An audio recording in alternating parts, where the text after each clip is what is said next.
A woman is suing singer-songwriter R.Kelly for allegedly failing to disclose a sexually transmitted disease.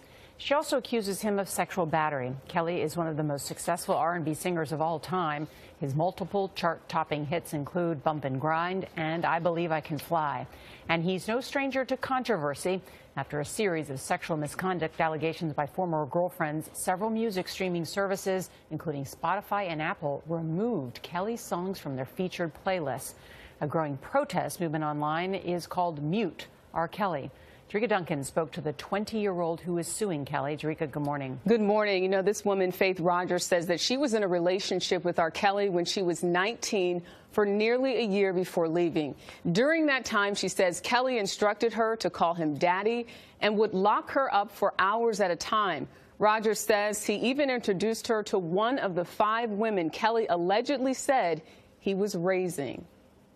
He was like, here's my number, take it, text me a picture of you so I know it's you with your name. 20-year-old Faith Rogers says in March of last year, she met R.Kelly in San Antonio at a party after his concert. He was older than me, and that was a red flag, you know. Did you look at him as a 50-year-old man at the time? Not at all. Even being around him, he doesn't act his age. And you feel like I'm chilling with somebody I went to high school with. I believe I can fly. I believe I can touch the sky. After 2 months of phone calls, texting, and FaceTiming, she says R.Kelly flew her to New York to attend one of his shows and even paid for her hotel. The morning after the performance, she says Kelly visited her room. He turns on all the lights and he's like, take off your clothes. And he says it, you know, with authority in his voice, not just, you know, he's demanding me to do this. And I didn't take off my clothes because why would I? Just wasn't ready. Sex isn't something, you know, I'm ready for it.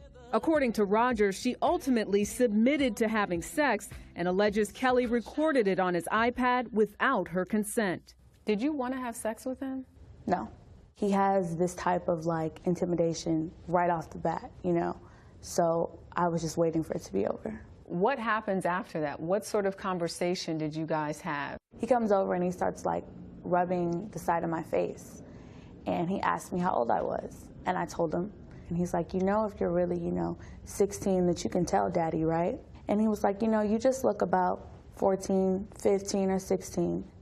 Rogers, who was 19 at the time, is suing R.Kelly for sexual battery and willfully, deliberately, and maliciously infecting her with herpes. And she claims Kelly mentally, sexually, and verbally abused her.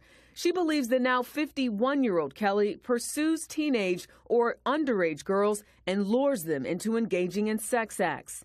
In April, she filed a criminal complaint with the Dallas Police Department and says under their advisement, she recorded a phone call with Kelly, hoping he would admit to knowingly giving her an STD. But what about my situation? I don't know about no situation. I don't never talk about nothing to nobody on phone. I don't do that. I don't care what the situation is. Rogers claims Kelly also routinely locked her in a van. The first time I was left in the car for a total of 8 hours that night, and the child lock was on the car. I'm that star up in the sky. Rogers believes Kelly was priming her to join a group of women she says he lives and travels with. He goes on to tell me that he raises 5 women. Some of them have been with him for 15 years, and he basically was trying to make it seem like it was a family thing. He described these women as being his family. Then he goes on to tell me, you know what, I love you because you remind me of them. She claims she had a brief conversation with at least one of those women, Joycelyn Savage. My daughter's severely brainwashed. In July of 2017, Savage's parents held a news conference asking authorities to remove their daughter from Kelly's home. So we just want him to release her and let her go on with her life. They believe Savage and several other girls were being controlled by Kelly and forced to perform sex acts as part of a cult. But Savage denied those claims to TMZ. I'm in a happy place with my life, and I'm not being brainwashed. For decades, there have been questions concerning R.Kelly and his relationship with underage girls. In 2008, he was acquitted on child pornography charges. Prosecutors alleged he made a sex tape with a girl around 14 years old.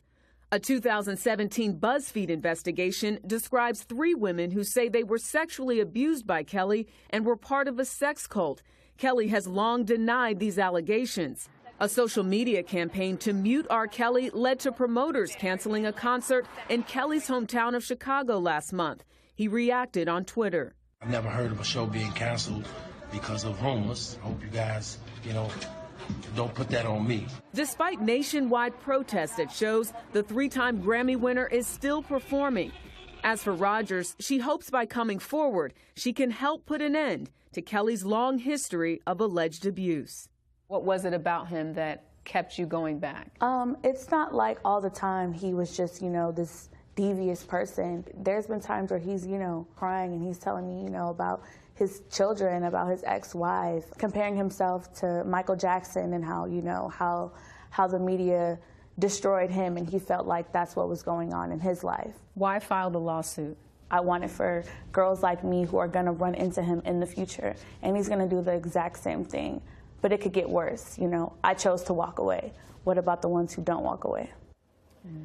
We reached out to R. Kelly's representatives, and they told us they have no comment on Rogers' allegations or the new lawsuit. In a Washington Post article in April, a representative for Kelly said the singer categorically denies all claims and allegations. Rogers says she is not looking for a settlement, and her lawyers say they will be seeking a jury trial. This, I think, is just so surprising for people who've been following his career and everything surrounding these allegations for years, to hear that this girl was 19 at the time R. Kelly was 50. Yeah. As you point out, these are not new allegations about him. It's been... these stories about him have been going on for years, starting with the marriage to Aaliyah when she was 15, and of course she's no longer with us. But maybe in this time that we're living in now, Jerika, maybe people will hear it differently and pay attention to it in a way that they never have, because it's very creepy and disturbing. Well, and also particularly with the sexually transmitted disease, if this goes to trial, discovery, they will talk to his doctors. Right. That should be knowable. I didn't know that's against the law. It's against the law to knowingly give somebody. I mean, this is an STD she's going to live with for the rest of her life. Yeah, very, very disturbing story. Thank you. But I'm glad she's speaking up, and I'm glad you're telling the story.